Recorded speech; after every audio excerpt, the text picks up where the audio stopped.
দেখুন দেখুন দেখছেন, এই দেখুন এর আর একটা বন্ধু, দুজনে মিলে জটলা করছে।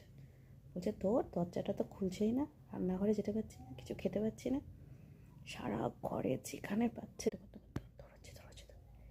দেখেছেন দেখেছেন, আগে জানেন বিশাল বড় বড় ইঁদুর ছিল, ওগুলোকে মেরেছি। এবার এরা এত ছোট না, মারতেও ইচ্ছা করে না, জানেন তো কীরকম লাগে। কিন্তু বড়গুলোকে না মেরে পারছিলাম না, বড়গুলো আমার দরজা কেটে দিচ্ছিল, হাড়ির খাবার সব খেয়ে নিয়ে উৎপাত করছিল। ওরা বিশাল বড় বড়, কোথা থেকে আসছিলো জানি না, তবে এগুলোকে মারতে ইচ্ছা করছে না। মানে আপাতত এরা দুজনই আছে যারা সারাক্ষণ উপদ্রব করছে, জানি না আরও কবে বাড়বে। তবে অনিষ্ট যদি কিছু না করে মেরে লাভ নেই। ওই দেখুন আমার জুতোর ওপর দিয়ে কেমন করে লাফালাফি করছে, দেখেছেন? দেখুন দেখুন দেখুন, ওই জুতো দৌড়ে দৌড়ে দৌড়ে দৌড়ে কোথায় কোথায় দৌড়চ্ছে, কোথায় কোথায় যাচ্ছে, কী করেছে। আবার গেছে দরজার সামনে।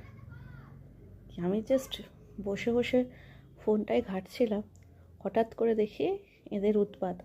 তাই ভাবলাম আমার বন্ধুদের একটু দেখিয়ে দিই যে আপনাদের বাড়ি ইঁদুরের উৎপাতে আপনারা কীরকম নাজেহাল।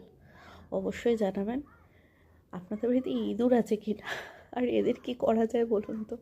দেখেছেন দেখেছেন কি দুষ্টু, কোথায় উঠবে, দরজাটা খোলার চেষ্টা করছে। আর অত বড় দরজা, ওইটুকু শরীর কি আর খুলতে পারে বলুন।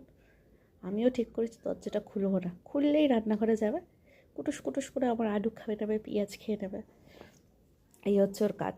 খেতে পাচ্ছে না, প্রায় 1-1.5 ঘন্টা ধরে দরজাটা বন্ধ, তাই মাথাটা খারাপ হয়ে গেছে।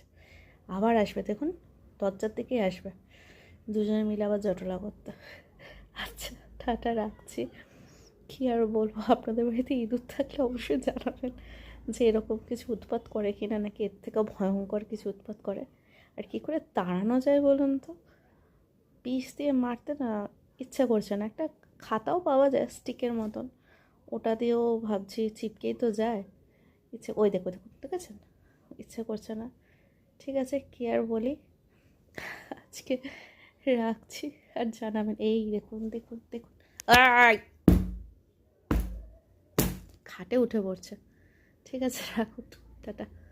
আর চ্যানেলটা অবশ্যই সাবস্ক্রাইব করবেন, আমার পাশে থাকবেন।